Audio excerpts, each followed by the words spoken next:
Demba Sow, député de la diaspora, bonjour. Bonjour Thierno. Il y a quelques jours, les résultats de la présidentielle ont été publiés par la Commission nationale de recensement des votes. Il en ressort que c'est le président Macky Sall qui a été réélu. Quelle est votre réaction par rapport à ces résultats, par rapport à cette victoire? Réaction de satisfaction, puisque notre président a été réélu avec 58,% Le peuple sénégalais s'est mobilisé, a accompli sa mission de citoyen, son devoir de citoyen. Donc c'est une réaction de satisfaction. Satisfaction d'ailleurs adressée d'abord au peuple sénégalais dans son ensemble et adressée au président de la République pour sa brillante réélection dès le premier tour, comme nous nous y sommes tous engagés. Nous nous y étions tous engagés depuis le début de la campagne électorale. Ouais. 58%, c'est un score quand même que, même dans votre camp, certains se disent surpris par l'écart. Et c'est votre cas également? Oui, c'est un bon score parce que c'est un président sortant. Est-ce que vous êtes surpris par le score, par l'écart? Par son ampleur. Ouais. Je suis agréablement surpris, oui, parce qu'on n'avait pas notre 55%. Il semblerait même qu'on aurait pu faire plus parce qu'on a un bilan consistant, on a un bon candidat, on a de belles perspectives pour le pays, pour le peuple, pour le développement, pour beaucoup de choses. Donc oui, je suis agréablement surpris. Il vaut mieux cela qu'un score étriqué. Ouais. Que répondez-vous à l'opposition qui disent que il y a eu des irrégularités dans le scrutin, donc qui remettent en cause pour eux, à leurs yeux, donc la transparence du scrutin? Je pense que l'opposition sénégalaise peut être plus à la hauteur, parce que c'est une opposition qui doit être plus républicaine que dans des calculs politiciens. Parce qu'au Sénégal aujourd'hui, nous avons atteint un tel niveau de modernité qu'il est impossible, je dis bien impossible, de voler des élections. Parce que les 5 candidats ont leurs 5 représentants qui ont siégé dans l'ensemble du territoire. S'ils ne les ont pas, ça peut dire peut-être qu'ils n'ont pas assez de militants. Donc je leur demande d'être beaucoup plus républicains, d'accepter le verdict des urnes et de respecter la volonté du peuple sénégalais. Alors maintenant, irrégularité, trafic, carte d'identité, mauvaise distribution et tout ça, ça fait partie du jeu démocratique, mais je pense que c'est une victoire qui ne souffre d'aucun doute. Vous avez battu campagne en France. Ici, au niveau national en France, la coalition présidentielle a obtenu 50%, ce qui veut dire que vous avez remporté la France. Mais en même temps, on estime que c'est une défaite parce que l'ambition était vraiment plus haute. On a parlé de 80%. Quel est votre commentaire? Tout à fait. Bon, déjà, c'est vrai, sur le principe, il faut se satisfaire de la victoire puisque nous avons gagné au niveau national avec 50,62%. Ceci dit, le score de Sonko ou de Idi nous interpelle sur le travail à faire. Il faut voir ce qui n'a pas fonctionné. Un bilan est forcément passif ou négatif. Nous avons gagné, donc c'est un bon bilan. Positif, je veux dire, un bilan est forcément positif ou négatif, ou passif. Là, il y a un passif. Il faut voir ce qui ne va pas. Il ne faut pas se voiler la face. Sonko a mobilisé, Idriss a mobilisé, parce que si on fait l'ensemble des voix de l'opposition avec celle de notre président, mais c'est vrai que s'il est seul contre tous, l'écart est de 2000 ou 3000 voix. Alors pour une diaspora comme la France, qui est la mère de toutes les diasporas, ce résultat doit nous obliger à faire une introspection pour voir ce qui ne va pas par rapport aux élections locales, par rapport aux législatives, aux d'autres échéances qui vont arriver. D'après vous, qu'est-ce qui n'a pas fonctionné pour que vous ayez un score aussi étriqué en France? Il faudra qu'on discute avec nombre de nos militants. Je pense que le responsable du PASTEF a réussi à s'implanter parce qu'il a fait un travail de terrain. Je pense que nous, les responsables de la DSO, nous devons prendre beaucoup plus de hauteur et nous occuper des préoccupations de nos compatriotes ici. Je pense que nous devons beaucoup plus communiquer, aller vers eux. Des efforts sont faits, hein, certes, mais on sent qu'il y a un malaise. Maintenant, il faut voir quel est le malaise, le comment du pourquoi des choses. Et je pense que d'ici là, nous pouvons relever les choses parce que nous sommes des hommes et des femmes de bonne volonté. Nous sommes des hommes et des femmes qui avons milité pour se battre depuis 10 ans. Nous nous connaissons nos militants, nous connaissons nos forces. Maintenant, ces faiblesses qui ont apparu avec ce score, c'est de ces faiblesses-là qu'il faudra s'occuper. Ouais. Je pense que tous ensemble, nous allons nous y mettre pour essayer de reprendre les choses et trouver une nouvelle dynamique. Beaucoup pensent que la campagne a été surtout orientée vers les militants déjà acquis et que les responsables n'ont pas fait l'effort d'aller vers les Sénégalais, ces voies-là qui étaient quand même à conquérir. Je pense qu'aussi nous sommes toujours confiants parce que l'élection présidentielle, c'est celle d'un homme, c'est celle du président Macky Sall. Moi, j'ai souvent l'habitude de dire que la chance que nous avons, c'est que le président Macky Sall, il n'y a pas de phénomène de rejet autour de sa personne, ni de sa politique. Et il est très très populaire dans les milieux, pour ne pas me répéter, populaire en France, même au-delà. Je pense que nous étions forts de cette confiance en l'homme, en ce qu'il incarne. Donc maintenant, on s'est aperçu qu'il y avait des déceptions normales et humaines. Mais c'est vers ces déceptions qu'il faut aller voir quelles sont les préoccupations des Sénégalais, de la diaspora particulièrement, qui n'ont pas été prises en compte. Moi, je vous donne un exemple. Dans les foyers, les gens nous disaient, cette année, vous n'avez pas parlé de l'allongement de l'âge des voitures qu'il faut ramener au Sénégal. C'est vrai que le président de la République, Macky Sall, les a amenés à 8 ans, le quota d'avoir été 5 ans. Dans cette campagne, on aurait pu parler de 2 ans de plus pour avoir 10 ans. Mais c'est pas un oubli, voilà, on n'a pas assez communiqué là-dessus. Et je pense que si on avait, en tout cas moi, ça fait partie des reproches qu'on m'a fait, entre autres. Bon, maintenant, le bilan aussi, le député de la diaspora, qu'est-ce que tu as fait pour nous depuis 2 ans que tu es à l'Assemblée nationale? Donc j'explique la mission du député, j'explique le fonctionnement du rôle du député dans son ensemble et particulièrement celui de la diaspora. Mais encore une fois, je suis optimiste sur le fait qu'on peut reprendre les choses. Si d'abord on accepte tous que cette victoire n'est pas celle qu'on attendait, même si ça nous tue, et que deuxièmement, il nous faut revenir vers les fondamentaux du militantisme et nous adresser à tous les Sénégalais. Donc, je pense que c'est pas irréversible comme position. On sait qu'il y a des frustrations dans le parti l'APR en France. Il y a souvent eu des critiques de la part des responsables de section, des militants qui justement expriment leur mal-être dans le parti. Est-ce que vous pensez qu'il y a eu des militants qui ont sanctionné Macky Sall, qui n'ont pas voté donc votre candidat? Je ne sais pas s'il y a dans le secret des urnes ou dans le secret de leur enveloppe quel bulletin ils ont mis, mais je pense que votre serviteur est bien placé pour savoir les critiques ou le mécontentement des militants ou globalement du parti.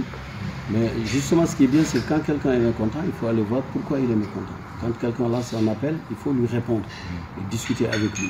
Alors maintenant, les choses sont plus compliquées. Ça n'a pas été fait? Non, je ne peux pas dire parce que moi, je ne suis pas en responsabilité. Je suis un militant de base, je suis venu, j'ai fait mon devoir de militant, j'ai fait mon devoir de responsable en faisant une campagne de proximité. Maintenant, il faut, voilà, vous avez raison, ça monte de partout, mais à l'impossible, nul n'est tenu. Ça peut être repris, il faut discuter avec les gens, il faut parler avec les gens. D'ailleurs, ils ne sont pas fermés au dialogue et ils maintiennent toujours leur position dans le parti, leur soutien indéfectible au président de la République. Maintenant, voilà, l'être humain étant ce qu'il est, tout ne peut pas être parfait. Mais ce qui est important, c'est l'appel de la base. Il faut répondre à l'appel de la base, il faut répondre au mécontentement de la base, il faut écouter la base, il faut discuter avec la base. Avec ça, on peut surmonter les difficultés et aller vers de l'avant. Personnellement, on vous a vu quand même impliqué dans cette campagne-là, alors que ce n'était pas le cas ces dernières années, vous étiez un peu à l'écart. Qu'est-ce qui explique que subitement vous avez mouillé le maillot sur le terrain cette fois-ci? Non, mais entre 2017, mon élection comme député à l'Assemblée nationale, et 2019, il n'y a pas eu de campagne à faire en France. Je vous signale que je suis peut-être on parle des activités du parti. Ah oui, non, mais là, la campagne est importante. Il y a l'enjeu de la réélection du président et d'un bilan et des perspectives. Ça va au-delà de nos querelles de petites personnes que nous sommes. L'intérêt du peuple et l'intérêt général priment sur les comportements personnels. Voilà, donc je me suis impliqué parce que, c'est mon devoir. Deuxièmement, j'ai des portes d'entrée partout dans le parti parce que quand même, quoi qu'on dise, je fais partie des membres fondateurs de ce parti. J'en ai été un des premiers responsables avec évidemment le soutien et l'aval du président de la République et de tous les militants. Donc je ne pouvais pas faire autrement que de m'engager. Je ne pouvais pas faire autrement que de mouiller le maillot et puis de contribuer à la victoire pour que notre candidat continue à développer le Sénégal. On sait que également dans cette campagne-là, il y a eu beaucoup de critiques. Certains parlent notamment de l'ancienne question d'argent, qu'il y a eu beaucoup d'argent, mais que ça ne s'est pas senti dans la campagne en tout cas. Quel est votre commentaire? Moi, comme je ne suis pas par rapport à l'argent, vous savez, j'ai toujours eu une attitude d'éloignement à cela, parce que mon militantisme n'est pas lié à l'argent. Maintenant, encore une fois, je reviens toujours à cela.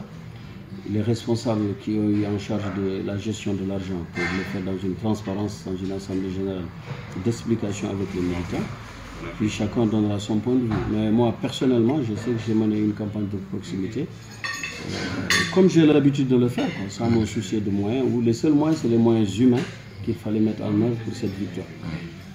Les critiques, comme vous dites, encore une fois, fait partie du jeu de la vie politique et de la vie tout court. Il faudra que les gens s'assoient autour d'une table, discutent autour d'une table, trouvent des solutions Il y va de l'intérêt de notre coalition, il y va de l'intérêt du peuple sénégalais, il y va encore une fois de perspectives, parce que le bilan maintenant est derrière nous, ce sont les perspectives pour les 5 ans. Il faudra accompagner le président de la République dans de très bonnes conditions pour réussir ces 5 années à venir. Quels sont vos rapports avec le coordinateur Ahmed Sarr qui vous a succédé? Parce qu'on sait que ça n'a pas été facile entre vous depuis qu'il a été désigné à votre place. Nous avons des rapports cordiaux, des rapports normaux, des rapports humains. Parce que mon devoir, c'est de l'aider à réussir sa mission. Si sa réussite est la mienne, c'est celle du peuple sénégalais. Donc ce sont des rapports normaux. Maintenant, je ne fais pas se cacher et trouver la face. Il y a eu des difficultés politiques que nous avons réussi à surmonter. Parce que la politique est compliquée, chacun a ses positions. Moi, je suis quelqu'un, dans mes principes et mes convictions. Je ne dis pas inébranlable, mais quand l'essentiel est en jeu, l'essentiel c'est l'unité du parti, c'est la réussite du président de la République. Nous pouvons dépasser nos petits égos, nos petits querelles de personnes pour aller vers ce qui est essentiel. Donc, le coordinateur Ahmed Sarr, qui est un frère avec qui j'ai milité, on nous a même à un moment appelé les jumeaux. Nous avons des rapports normaux. Ça n'a pas été, c'est la vie, ça n'a pas été facile. Mais grâce à notre intelligence, notre capacité de dépassement, nous avons réussi à retrouver le chemin de la raison pour que le meilleur triomphe, le meilleur étant l'intérêt du peuple sénégalais, celui du président de la République. Demba Sow, une question d'actualité. Récemment, Aïssata Tall Sall, qui a soutenu la campagne du candidat Macky Sall, a défendu l'idée, en tout cas, d'un couplage des élections locales avec les élections législatives, ce qui passe naturellement par une dissolution de l'Assemblée nationale. Quel est votre commentaire par rapport à ça? Vous pensez que c'est une bonne idée de... Alors j'ai vu comme vous qu'au grand jury RFM dimanche, elle a donné sa position par rapport à ça. D'ailleurs, même le porte-parole de votre groupe parlementaire, Amir Nying, n'est pas défavorable à l'idée. Ils ont dit qu'Aïmer, qui est le président du groupe parlementaire de Benno Bokk Yakaar, est non le porte-parole. Moi, j'ai vu dans la presse qu'il y est favorable, mais je ne l'ai pas entendu de sa bouche, parce que l'article dit qu'Aïmer Nying serait conditionnel. Mais je pense qu'il faut faire attention à respecter le peuple sénégalais. Nous sommes élus jusqu'en juillet 2022. Le président de la République actuel est élu jusqu'en 2024. Il ne faut pas que les choses apparaissent comme des positionnements politiciens par rapport aux intérêts et aux souffrances du peuple sénégalais. Je crois que les élections doivent se tenir à terme, c'est ça la force d'une démocratie. Maintenant, Maître Aïssata Tall a donné son point de vue, mais moi le mien c'est que nous avons une forte majorité, démocratiquement élue en juillet 2017, qui se termine en juillet 2022. Nous en sommes presque à la deuxième année.